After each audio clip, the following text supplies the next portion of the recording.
Good day to you. And I don't know what kind of a day you have in store for yourself, whether you're going to be moving around a lot, for example, in a vehicle. Are you going to be going back and forth between your home and your work and school and some shopping? Maybe you need to go to the pharmacy or the grocery store. Is that your day?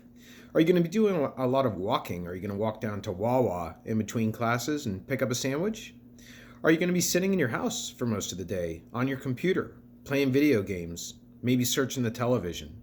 Are you going to be doing anything that involves radio or newspapers or any of the other media that are available outside of you, outside of your house, surrounding wherever you live?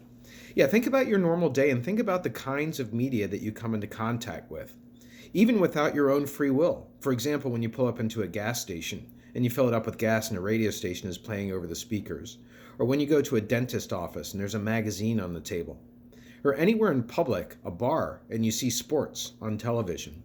What kind of a day do you have in store for yourself in terms of the media that you're going to come in contact with? And of the media that you're coming into contact with, which media are really easy to come in contact with? They're easy because they're free. They're free. You may consider television to be free. It's not technically free because it's paid for by advertising, but you don't have to pay every time you watch TV. You consider that to be free. How easy is it to watch TV? How easy is it to get a newspaper? How easy is it to log on to a website? You don't need to log on to a website. How easy is it to look at a website? How easy is it to look at a website from another country? How easy is it to get anything from another country in the media that you're accessing on a daily basis? That's a subject for another class that we're going to be talking about, actually called imports and exports. For this class, it ties in because we're trying to figure out what the accessibility is like in a given country for media content that is out there. How accessible is certain kind or are certain kinds of media content types? How accessible is the media framework, the media system in a country in general? Some television you have to pay for, right? You have to pay for satellite television. You have to pay a monthly subscription fee. And then some television is extra on top of fees that you're already paying, like cable television. If you want to get premium channels, you have to pay extra. Internet service, you're paying for your internet service, but once you get on there, how easy is it get to the programs you want? Are they a year old? When it comes to newspapers, how easy is it to get to those newspapers? Are there newspapers you have to pay for? Of course there are. Are the newspapers you pick up for free? Well, the Stroud Courier is one of them, even if you even read newspapers. So accessibility has to do with how easy it is and how hard it is to get to certain kinds of media content. And we can illustrate this further by the remote control on your television. If I was to ask you how easy is it for you to find a public service television station, that is a television station that is not there to make money, but is in the public interest, you may consider it to be a local television public service channel like Blue Ridge has, Blue Ridge Communication, or you may consider it to be an NPR or PBS station, public broadcasting system. Click that remote control. Channel 2, CBS, Channel 3, another CBS, Channel 3, ABC channel, Channel 4, that's an independent channel, Channel 5 Fox, then we get NBC. You know what I'm saying? They're all commercial stations. So the accessibility for a public broadcaster is theoretically there, but the temptation side of it is going to draw you to one of these other channels because by the time you get to a public service broadcaster up around channel 21, or there might be one in channel 12, you've gone through 10 at least other channels that are beckoning for you to watch them. It's the same way on radio, right? When you tune in radio, it's all commercial radio. That's what's accessible.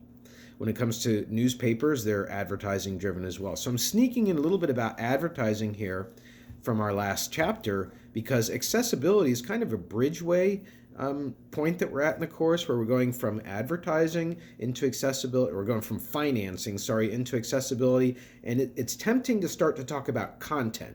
And that's what I don't want you to do in today's post. What I want you to do, I'm going to explain shortly, but we're not yet at content. What we're looking at is the accessibility of media, what you pay for, how easy it is to get to, what is convenient to you in your daily travels, versus what do you really have to look hard for. If you want to watch a French film, for example, to what lengths do you have to go to find a film? You probably got to, at minimum, be subscribing to Netflix, because there is not going to be any French film that is going to be broadcast on American television tonight, probably.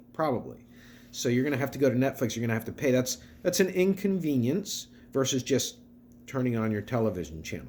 And that's what we're getting at here. We're getting at accessibility. And so when you're looking at your countries today, you're going to be analyzing the accessibility of media in those countries. How easy is it to get to commercial and public broadcasters? How easy is it to get to television and newspapers and radio and the internet? It's not always easy to get to the internet. You can ask people here right in the United States. If you're living in a rural area of Pennsylvania and you're relying on your internet through your cell phone service, sometimes you're just out of luck. There is no coverage. So it's not just developing countries where this kind of accessibility can be problematic when we are looking at even something as widespread as the internet. This is what we're looking at here. We're looking at the accessibility of media. And as part of the accessibility, we can look at things like penetration. Penetration is a term used in newspapers. How deeply do newspapers penetrate countries in terms of readership? Sweden, for example, has one of the highest readerships of newspapers in the world still. Over 33% of the population of Sweden is reading a newspaper. It's the degree to which newspapers have penetrated. And in today's day and age, newspapers are hardly relevant, certainly to the younger generation, unless they are viewed within the prism of a web page. And so this is what I want you to focus on today as you look at your countries, the accessibility of media in those countries. And that's really it, all I have for you today. Have a great day.